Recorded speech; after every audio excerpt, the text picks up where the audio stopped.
Ladies and gentlemen, boys and girls, children of all ages, welcome back to another episode of Always Almost There, day after show live, or should I say evening after show? Feels like Europe again doing it at this time of day. Not that I did them in the evening when we were there, but we're here today for our last one of, I guess, tour proper. We'll be back in 3 days to do this again for the Troubadour show, but I'm here joined by my good friend Brad. Brad, how are you doing today? I feel like I've changed time zones, even though I've been in California the whole time. But It's a lot, tour does that to you, even only doing a few nights like you did. Yeah, I mean, just the 3 nights and having to get up each morning and travel to the next town. Not too awful between San Diego, LA, and here, but still, Yeah. it's, takes. I'm not young long. Sure. I for one am looking forward to sleeping in my own bed tonight. Just got back to Toronto. I've been at home for a total of like 3 nights since before Dick's.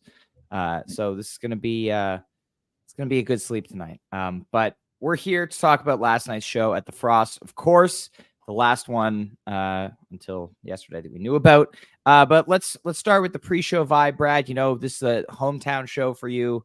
Had a great crew last night, but how was everybody feeling before the show? Where'd you guys post up? Well, we had come in from LA yesterday morning, so a bunch of us just hung out and just, landed SFO, went right down to Palo Alto to not get stuck in traffic later. Sure. So we were hanging out, had a leisurely lunch, stayed around for some cocktails, waited for some friends to get down from San Francisco. And as you know, we had a good Nugs representation there. A bunch of our Nugs crew. Almost everyone from our San Francisco Nugs crew was there. So that was fun. And then we actually rolled into the show right at showtime because we had a lovely dinner that Milby's friends had set up. So that took us right up to showtime, then hightailed it over there. Nice. Where did you guys end up for the show? So we went, actually Garrett had a great spot right side of soundboard. He's good at that. He was great. And we were worried we wouldn't, it would be a, zoo or like, kind of like the Greek was for fish. That's what I was expecting. It was super mellow, plenty of room.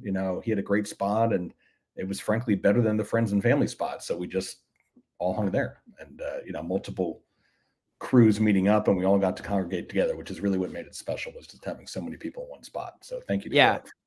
Yeah. Shout out to Garrett. He's very good at logistics and getting space. But yeah, it was nice last night. I was at the Snarky Puppy show in Long Beach, but it was really nice to get so many texts and pictures from people being like, we're all together, which was awesome.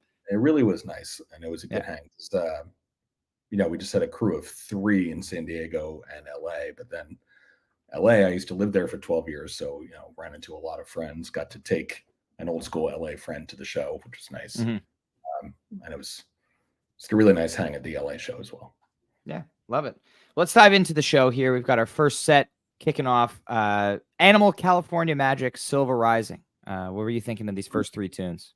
Well, I have to say, in general, in terms of song selection, it's almost all of my favorite Goose songs all in one set list. So that was really pleasing. Listening back to the Animal on tape, it's a lot more engaging than I thought. But frankly, like I said, I got there right when the band walked, so I didn't really get to, and it was still daytime then. So at the show, I didn't really get to enjoy the Animal at all. Just kind of heard that it was happening in the background because I'm trying to meet up with people and figure out where it was going. So I wasn't really settled by then. But I listened back to it this afternoon and actually really enjoyed it. There you go. Yeah, this is like that 3-pack of openers that we've been talking about a lot on this tour. Animal, Cali, and Silver Rising all can open a show. Right. All can show up in the first set. And just gets them going again, like crowd favorites for sure. They couldn't leave Cali Magic. They've been in California and hadn't played it. Right. I thought it would be an LA show, but it was at the LA show. It was perfect for the Frost because the Frost is just a lovely venue, and the weather was perfect. It had been sunny all day, sunny and pretty warm, and then just got a little crisp at night and clear skies. Was great. So really, no, that's amazing. There was California Magic on the lawn at the Frost yesterday. There you go. There you go. That's perfect. Yeah. I caught the first half up through Feel It Now while we were driving down to Long Beach. Earlier start made me, and it made it able to catch some of the first set, which was nice. Um, Feel It Now, interesting placement for this song. Mid first set, I like it. So, At this that was point, it's cool. like, yeah, it's gonna be like it's gonna be like a party first set. I think they were like, here's the last show of the tour. We're jams, and the last number of shows have been. But I think the energy's still there.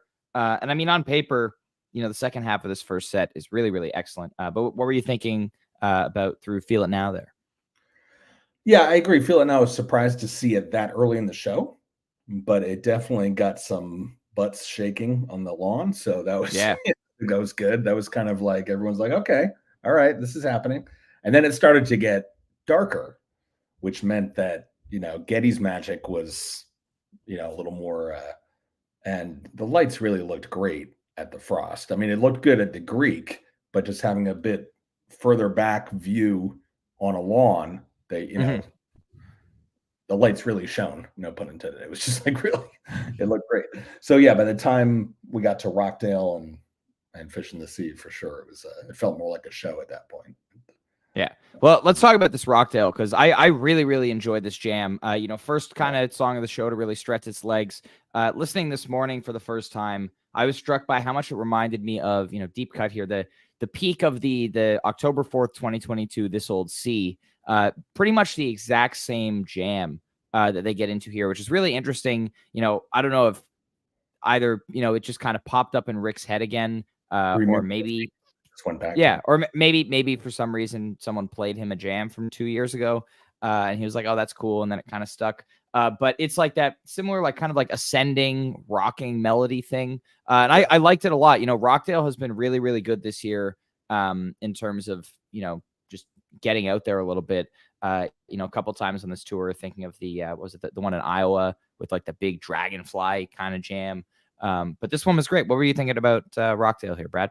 yeah. Well, it's one of my favorite Goose songs, period. So Yeah. hearing it stretched out like that with a Bay Area crowd, it was definitely fun. I mean, there's a lot of high fiving going on during that Rockdale. So the crowd response was great. I can tell you that much. Love it. Um, I was really happy about it because it's one of the songs I wanted to see, and I didn't see it the previous 2 nights because I only caught 3 shows on this tour. So I was happy to get it. And I figured we'd get it by Saturday. Yeah, doing 3 shows in a row, especially, 3 California shows, like, you're pretty sure that you're gonna get a Rockdale, at some point in there, especially, end of tour, like, they can't not.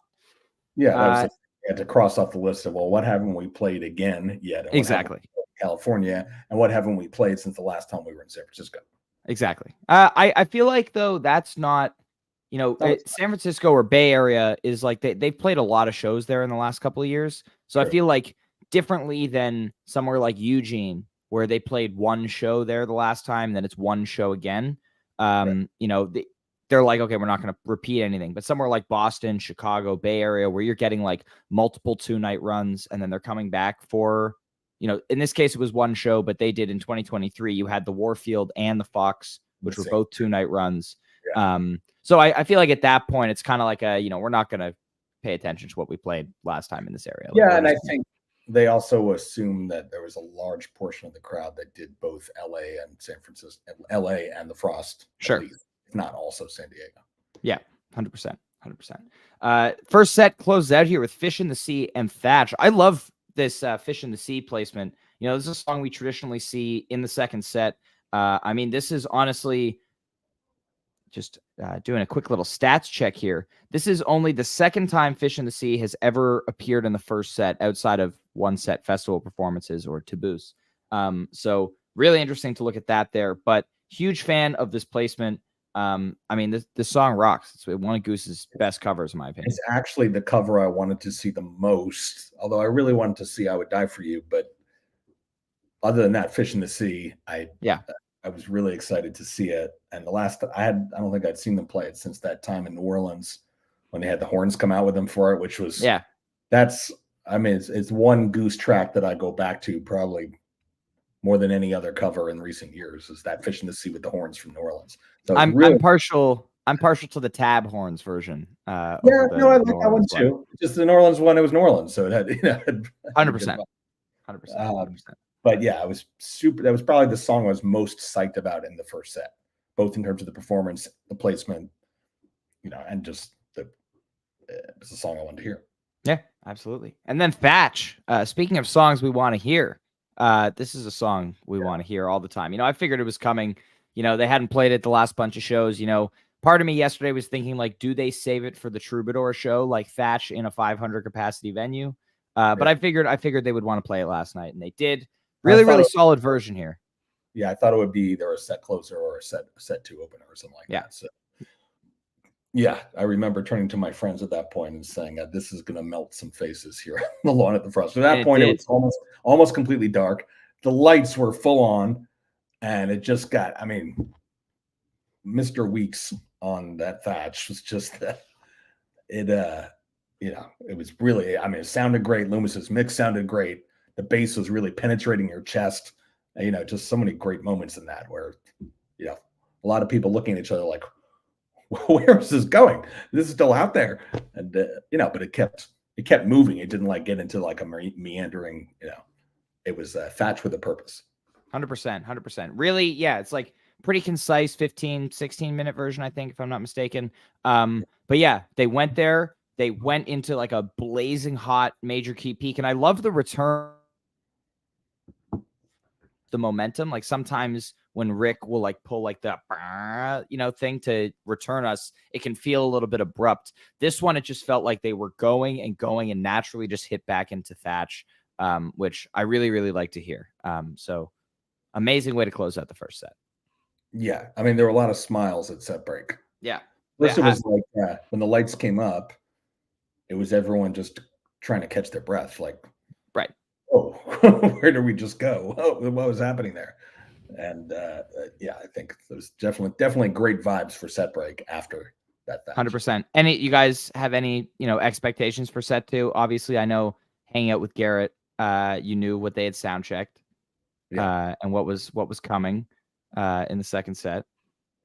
Yeah, I didn't really. I mean, at that point, I wasn't really.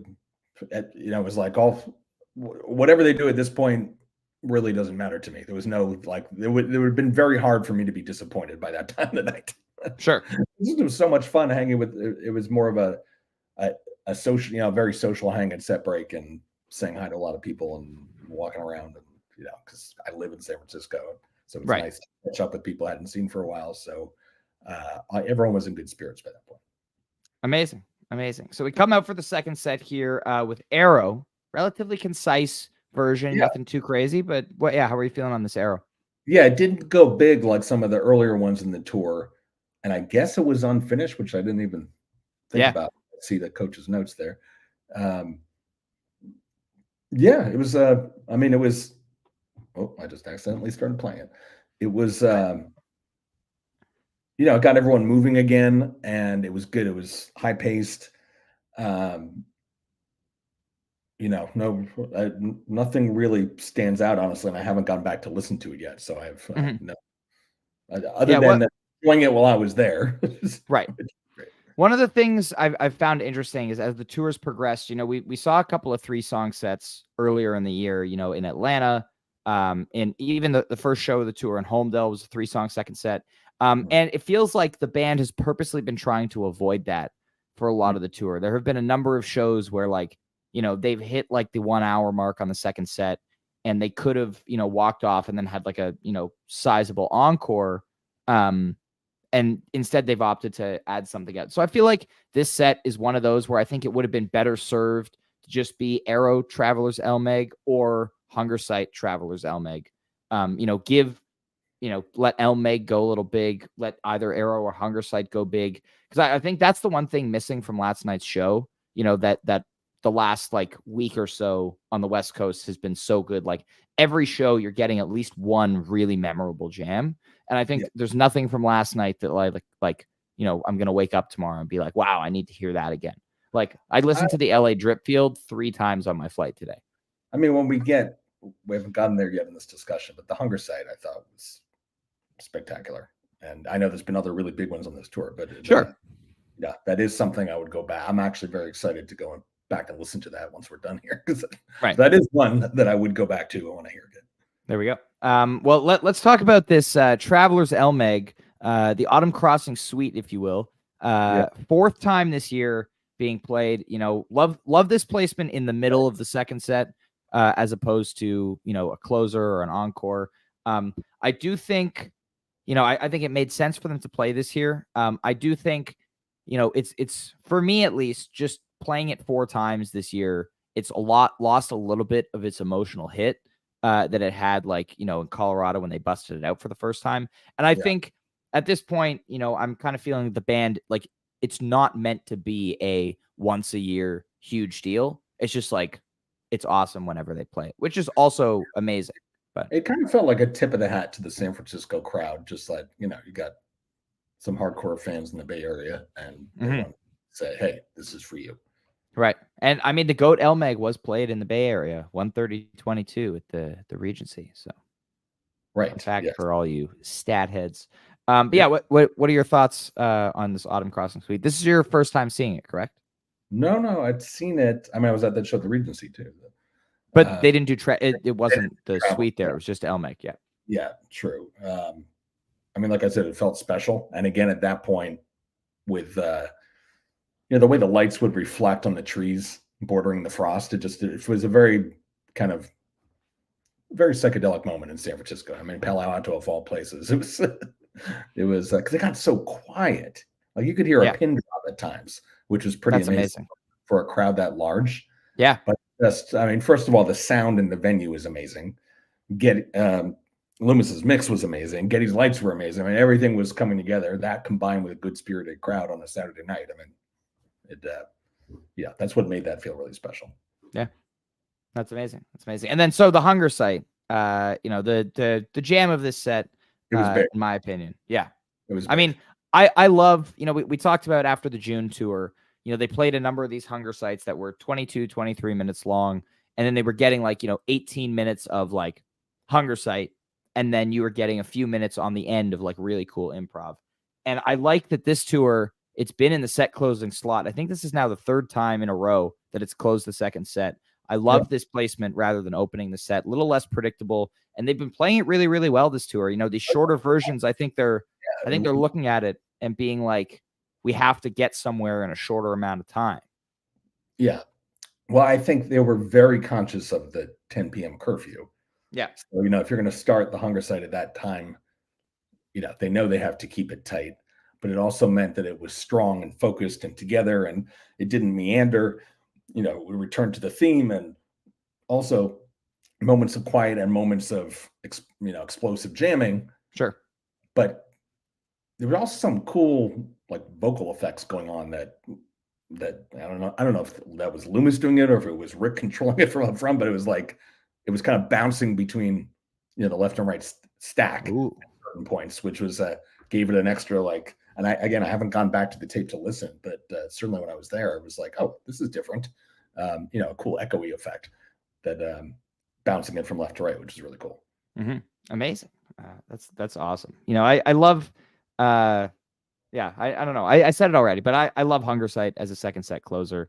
It's really settled into this role there, and it's part of some things I wish they'd try different things with different songs. What the example that I use is every once in a while, open a show with Thatch, open a show with Dripfield, see what happens.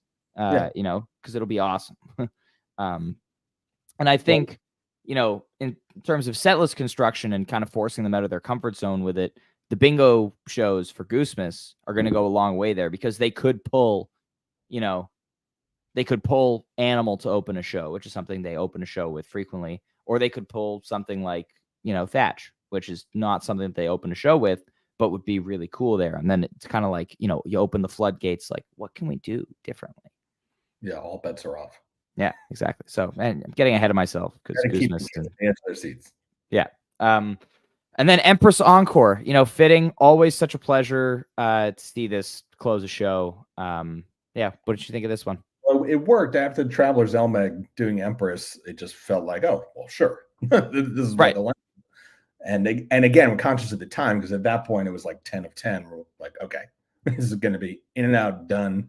but with a meaningful song, not just a quick and done or like a a hot tea or something. Just to, it, I thought it was the appropriate encore given what had happened during set 2, and it was also cool because some of the folks I was at the Paris show with were there, and I remember that Empress at the end of the show in Paris. It was like kind of a celebratory moment for what had been kind of a stressful technical night for me during that show. Yes. I finally got to enjoy the show by the Empress, so I happened to be with the people who were at the Paris show with me, so we were high-fiving during that, which was fun. That's awesome. Yeah, it's such a great encore. The only sad thing here about the early curfew meant that we did not get the Sinnerman that they were planning on playing.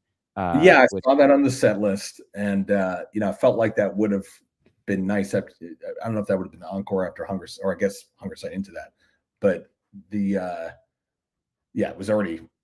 was pushing up on 10 o'clock, and they were done right on time, which was great. There's because of the neighborhood, the Frost is like literally in a on campus with residential area immediately around it. So there is a hard curfew just because of the noise ordinance in the town. Sure. So it was like there was no doubt that the show was going to be done by 10. It wasn't a matter of like paying an overage fee or whatever. It was like, no, the police would have shut it down, or campus police. They'll pull the plug on you. Right. Yes. As the plug was pulled on the Grateful Dead in Palo Alto many times. There you go. As is tradition. Well, that brings us to the end of last night's show. I'm very excited to see what happens on Tuesday night. When they go back to LA. 500 person Club Goose. I'm curious how much of their rigs they're going to be able to fit in. Is Peter's whole keyboard rig going to fit on that stage? Small stage. They did it at the Fox in Boulder in 2022. They got it all, squeezed it all on there. But I'm very, very curious to see. I hope there's some way for us to tune in. The band still has not told us how to get tickets. Not that I'm going to be there, but for those of you in California, if you're wondering how to get tickets, good luck.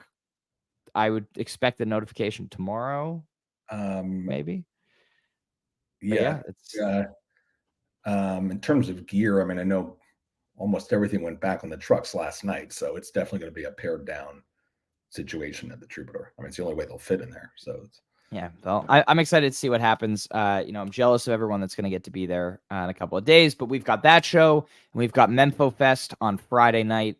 And then we've got a couple weeks off before tour kicks back off in the South, going down to Florida next month. It's going to be fun. But yes, Brad, thank you for joining me tonight. It's been a pleasure. Thanks to everybody who tuned in late. Thank you for, adjusting to the later pod time. What? To your travel schedule. To my travel schedule. Yes, exactly. And we will see everybody on Wednesday afternoon at 3:30 Eastern, 12:30 Pacific to talk about Tuesday night's Troubadour show, benefit, and whatever else may happen in the next couple of days. I'm like hoping that something else gets announced this week, maybe information on Mexico, or who knows? Everyone's a little bit busy, but thanks for having me. Good to see you on part of this tour. Yeah, always a pleasure. Oh yeah, it's been one long tour. Well, thank you everybody. Enjoy the rest of your night. Have a great start to your week, and we will see you